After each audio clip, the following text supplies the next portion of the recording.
criminals, because of course criminals are going to have weapons too. We saw that in Australia, man. Australia during the COVID lockdowns, prior to the COVID lockdowns, they did a buyback. Yeah. They did a full buyback in Australia where they bought back all the weapons. Everybody turned in all their weapons in the country as a way to curtail violence and go in that direction. Unfortunately, though, is that shortly afterwards, they had some issues with their government, and so they rose up against the government. But the problem was that the government had weapons, and they didn't.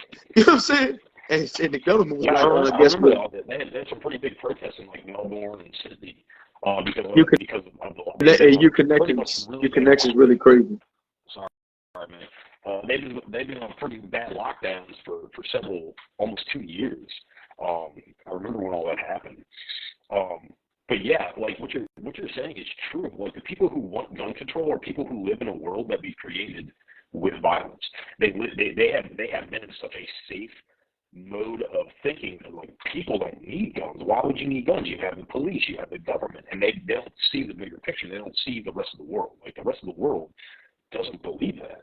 You go to Africa, you go to Asia, you go to South America, and it's not, those are bad places on the earth right now. Even in Europe, look at Europe right now. Imagine if the French people had enough weapons to rise up against their government. They would actually get something accomplished. Right now, they're just burning shit. They're just rioting and stuff like that because they don't have anything else to do. If they had weapons, if they had the ability to push the government in their own direction, which is exactly what the people are supposed to do. The government works for us. We don't work for the government. They exist to protect our freedoms, to protect our country, to build our infrastructure, to give us better lives. And somewhere along the way, we lost ourselves and started relying on them for everything, as opposed to telling them what we need. Right. No, you're absolutely correct. I think that the hyper, and by the way, yeah, your connection was going real in and out real bad or whatnot. But yeah. But what I was going to say was that I think the hyper reliance and hyper dependency on the government is one of the things that is crippling our society, because if we turn and we say the government's the only one that needs to have weapons because they're the only ones that can make good decisions or whatever case is. I mean, you're essentially saying that they are more capable of protecting you than you are of yourself. And that was my question. That was my question a long time ago. It was like, is it the government's job to protect the people or to provide an environment for which the people might protect themselves? And because what happens is that when you say the government is the one that'll be my protection, the government will be my protection, the government will be my provider, the government will be my, protector, then what happens is that then what happens when the government decides, well, since I'm your protector and I'm your provider, you're going to do what I want. You're going to be my peasant. You see what I'm saying? What happens when you have leadership that gets in positions that says, you know what, yes, you're correct. I'll be your protector and your provider, and you will be my slave. I will own you. You see what I'm saying? And now you're in a position to where, we've seen this in totalitarian governments in the past. You've seen this in China, you know what I'm saying? You've seen this in all these different places, in Korea, where they say, listen, okay, yeah, the government is all powerful, and if you do anything or say anything against it, then congratulations. We're coming to your house. We're putting you in prison for life. And you can't do a darn thing about it because guess what? You don't have any way to protect yourself. And you have to understand that people, I think one of the biggest misconceptions about and on the flip side, one of the biggest misconceptions that people have about, the Second Amendment, and you mentioned it earlier, having a Second Amendment and the right to bear arms is not your right to be some Billy Bad, you know what I'm saying, walking around here with your gun, shooting and tooting in America and shooting up in the air and riding your big wheel and, hunting. And that is not what the Second Amendment is for. The Second Amendment is not for you to be able to have your arsenal and you can just go out there and shoot up some hogs or whatever. Not saying you can't hunt. I mean, that's your thing, but that's not what it's for. The Second Amendment is specifically designed to protect your house and home from tyrannical government. It's specifically designed to protect your house and home from an outside force. That's what the Second Amendment is for. The reality is it's specifically designed and put in place for you to have something to protect your house and home from someone who would try to come and encroach on your freedom and encroach on your ability to live as you choose and as you please and choose. And I think that it was written that way to keep the government from getting out of hand. But unfortunately, like you said, we lost our way, we lost our focus, we lost our understanding of what the Constitution was written for, what the Declaration of Independence was written for. We lost concept of what the American Revolution was really all about. And I think we become, you know, we just become weak, man. In so many aspects, weak mentally, weak emotionally, weak physically, you know, Yeah, no, you know, I think that's exactly what we've seen over the last few years is an attempt to create a population that is one at war with itself. So we have division between each other, and they use high high octane topics like gun control, abortion, transgenderism, LGBTQ, and all these school shootings. And what it does is it drives a wedge between people. Instead of sitting down and like discussing, like, hey, how can we actually stop these things? How can we actually help these things? Or help the people benefit from whatever it is we want them to benefit from. And if you ask anti-gun people or gun control advocates, like ask them, like, so what is your plan? What is your ultimate? How are you going to do this? What law are you going to enforce now that isn't already on the books that is going to change what's happening? And they don't have an answer. Oh, we'll take all the guns away from people. Who's going to take them away? You going to take them away? You going to go house to house and take people's guns?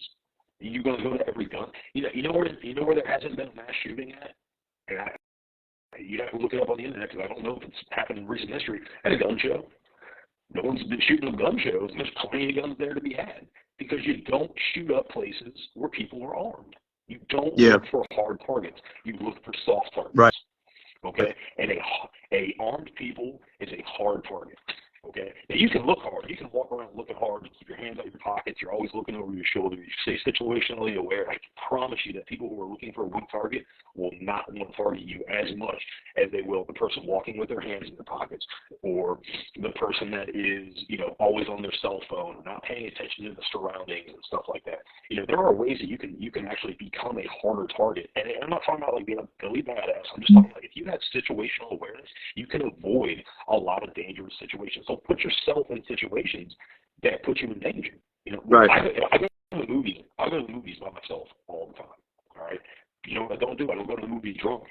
I go to the movies and I carry a gun and I sit in the movies and I sit somewhere where I can observe the entire place because there have been movie shootings. Do I think a shooting's going to happen at my movie theater? I really don't. But the one day it happens and I'm sitting in there by myself without my gun is the day I fucked up. Yeah. So I'd rather just bring it. I'm not hurting anybody. Nobody's hurting me. I'm still buying stuff. I'm still contributing to, the economy by to have an armed population is to have a safer population. Is there going to be growing pains? 100%. There's always going to be bad people. There's always going to be bad people. There's nothing you can do about it. But there is no law that you can put on the books that will prevent bad people from getting something that they want. You just can't do it. You just can't do it. You cannot legislate away evil because evil doesn't follow the rules. Like that. No. That's what I think people need to understand is that we're trying to legislate away like darkness and legislate away evil and let us legislate away wrongdoings. And the reality is people are going to commit crimes. People are going to be evil. People are going to do bad things because there are bad people. And like you said it. And I think that it's like what we mentioned before. People will have this idea that evil doesn't exist, and if we just take away the tools of evil, then evil will stop. It's like, no. I mean, the reality is, you and I both know this, is that people can find ways to take people out. I don't need a gun to do it. You know what I mean? Like, there's plenty of ways to take out a bunch of folks if I wanted to.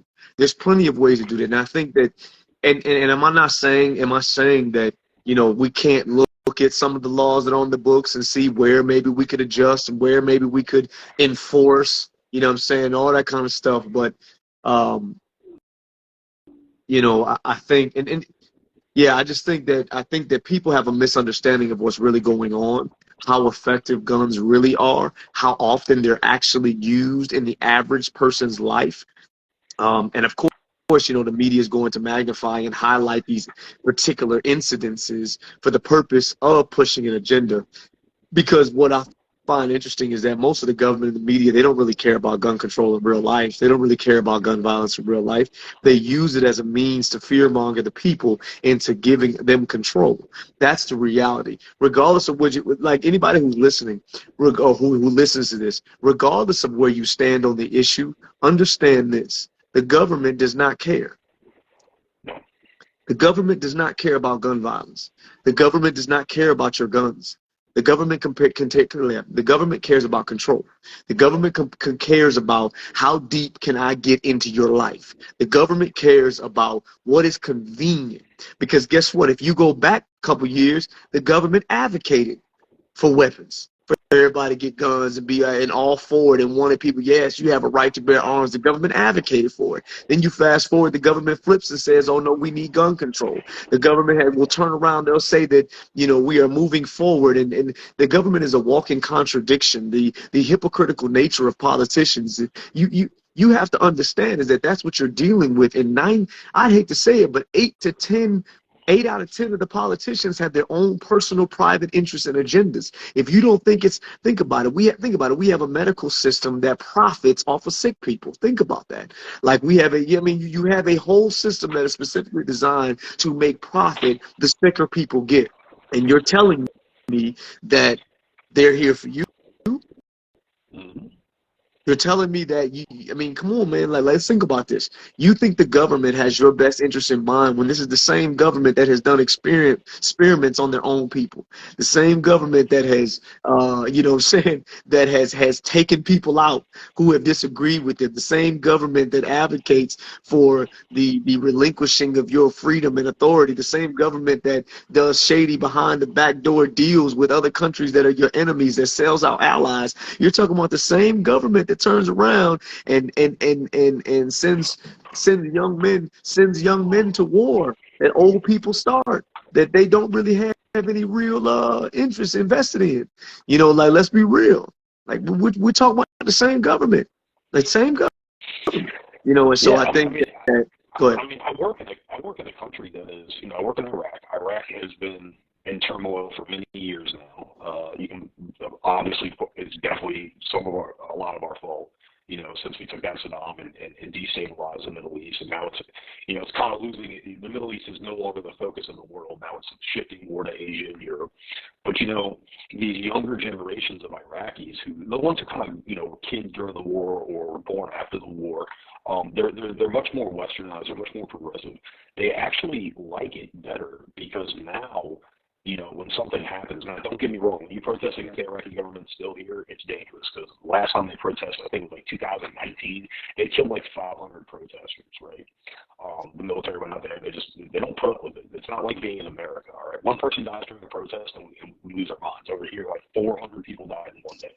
And like, that's a day of doing business, but now they have the opportunity to actually protest, and there are nationwide protests and stuff like that. So you're seeing more of the free. I don't like to call it democracy, but more of a freedom movement across the world. I love seeing France in flames. Not that I want to see a country burn. I don't want to see anybody get hurt, but like seeing the people rise up together against what they think is something that's unjust. We were just talking about righteous violence last show, right? So this is righteous violence. They believe that there's an evil going on in their country, and they came together as a people to the point where the fucking police are surrendering because there's just too many people.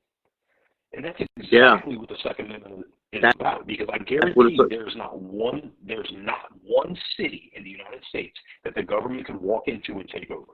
They couldn't do it.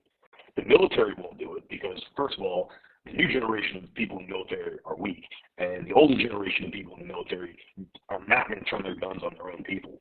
Okay, so you have an armed population. Let's say New Orleans. New Orleans decides they're not putting up with it anymore. Who's coming? There's 400,000 people in that city. 400,000 people. That's just inside the city. It's not the surrounding areas that will go to the city, that will flock to the city. And patriots will flock from around the country to go defend everywhere. We saw that, what was it, in Montana, over that land dispute. I think it was Montana, where that land dispute, where that ranch owner went and had a standoff with the FBI and the ATF, and they were all armed, and guess what happened? He won. He went toe-to-toe with the U.S. government, showed up. He was armed. All his buddies were armed. All the guys that showed up to support him were armed. The FBI was there. The ATF was there. And guess what? He won because of guns. Yeah. That's the power. And they didn't get in a shootout. There was no shootouts. And I think they did end up killing one of the guys later on. The FBI did. And that was it wasn't really in the news. I remember reading the article about it. Because, they brought him to court about wrongful death and everything like that. But in the moment, with all those guns and all those people, there wasn't a shootout with the government. The government backed off because if you stand up to the government, and it doesn't have to be government, it can be any entity, if you are armed and you present yourself as dangerous, they're coming to the negotiation table. You're going to sit down and talk. Right. Right. So guns are not just for violence. Guns can bring peace as well. They can bring you to a peaceful solution because you have to sit down and you have to talk about it because one side can't just steamroll the other. Right. No, you're right. And I think that if we understand that, like you said earlier, you said weapons, guns are the equalizer. And I think what that does is that it puts everybody on an even playing field. Like, listen, all right, we all could do this. We all got these. We can all put our fingers on the trigger and mow each other down until there's nothing left. Or we could put our weapons on the table, and have a discussion and have some negotiation and have some compromise and understand that, because, like talk about, having a weapon, yeah, you could always point at the fact that it's used for evil, but it's also used for good, bro. I mean, let's be honest, from a military standpoint, the reality is that many of us, many of you guys, particularly you, man, you went out there and you had to use weapons for the purpose of protecting that which you love. You went out there and you had to fight for your unit, you had to fight for your people, fight for your freedoms and all that kind of stuff. So the truth is that, just like we talk about the sword is used to chop the heads off of kids, guess what? That same sword is used to protect those children. That same sword is used to protect those environments. That same sword is used as a warrior to protect the things that we look at. And I think too many times we villainize the things that are used to protect. You know what I mean? And so that's just my thought on it. It's easy to sit there and be like, guns are bad, we have a gun problem because this many shootings and this many other things. But break it down, like how many times have guns saved people's lives? How many people have been protected by guns? How many times has a woman been by herself in her home or out on the street and she had a you get judged every day, Majestic, every day. This is not a judgment-free zone. How many times have people been protected by guns or used guns to protect other people? Right. You were just talking about it. They had a shooting at the mall where a civilian pulled out a gun and put the shooter down, and the police didn't get there. I've been in situations where people have, I've been the one, but I've been the one that they've called because I was in a closer proximity and I could get there before the police. Right. I think there's someone in my house. Boom, I'm there in 30 seconds because I live at the corner. Where you can call 911, you got to call 911, talk to the dispatcher. They got to dispatch the call. So you're looking at 2, 3, 4, 5, 10 minutes before the police get there. You're dead. And people. Whereas I was gonna say, people have no idea how much carnage can happen in 5 minutes. But that's because they've never been in a mad minute, I can tell you a lot of gunfights I've been in only lasted 5 minutes, and it's insane how long 5 minutes can be, and it's insane how much can happen in 5 minutes, and I think that's why I believe, especially women should have guns, especially women. Then guns are an equalizer, 100%. An armed woman is a danger for women. An armed woman is a woman who is less likely to be assaulted, less likely to be kidnapped or trafficked or anything. Put guns in every woman's hands. Well, almost every woman. But put guns in a lot of women's hands. You know what I'm saying? And if people are like, oh, what about gun safety? Let's bring back gun classes in school. We're totally fine with talking about sex to third graders, but we're not okay with teaching them how to safely handle something that's definitely going to be a part of their lives. You know what I'm saying? Yeah. There's the fucking balance there. Yeah. You know what I'm saying? Like, 100%, you may go your entire life without meeting a trans person, but I guarantee you there's not one person in the United States that will go their life without touching a gun or having a gun somewhere in their vicinity or seeing a gun or being around a gun. Yeah. Same thing with knives, same thing with cars. Yeah, shoot. I think you if you want to do that, How about this? Why don't we bring back like, well, I don't know if they ever did it, but I'm pretty sure they did something similar.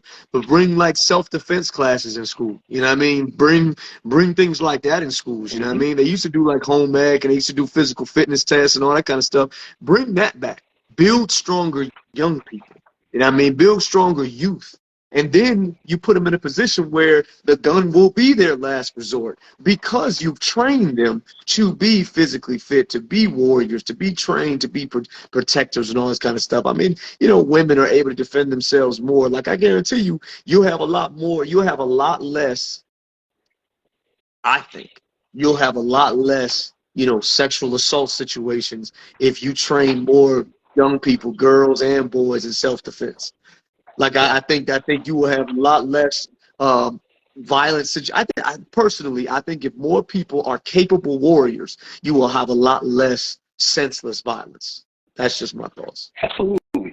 If you create a population that is familiar and comfortable with executing violence, and I'm not saying that they go out and they do it aggressively, they do it restrictively, like karate, like they teach you in karate, they teach you how to be a weapon, or other martial arts, or other fighting styles, teach you how to be a weapon, but it's about control and it's about discipline.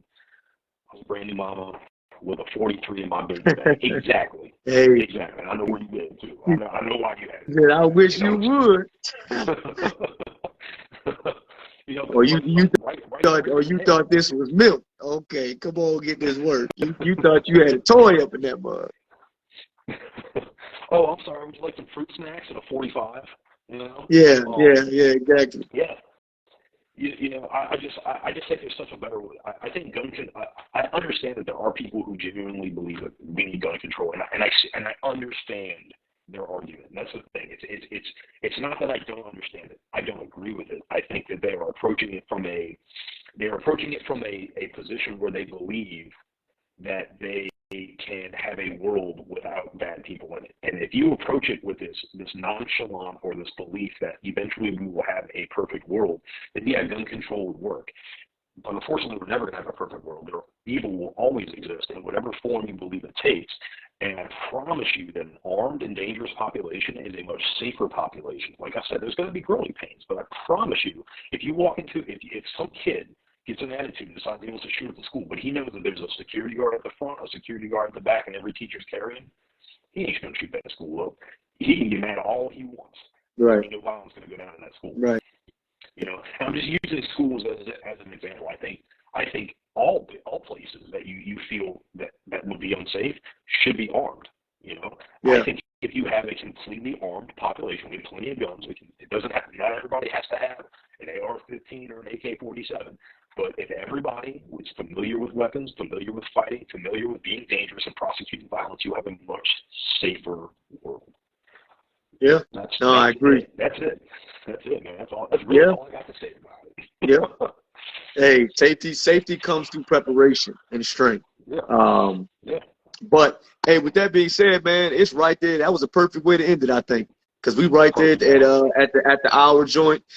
Good talk, man. I think we kind of really dug into different aspects of this issue. We love to hear your thoughts on it: gun control, right to bear arms, all of the above. Do you think we still need more gun control? Do you think we need to enforce the laws we have? Do you think people should be armed and dangerous? The question is always yours. And at the end of the day, we will do what we can to try to break these topics and issues down. So with that being said, man, hey, that's all I got for you. My name is Mr. Reese, you know what I'm saying, Reese the Poet, and I got Mr. Zero Foxtrot in the house, you know what I'm saying, and we'll catch y'all next time. All right. Peace. Peace.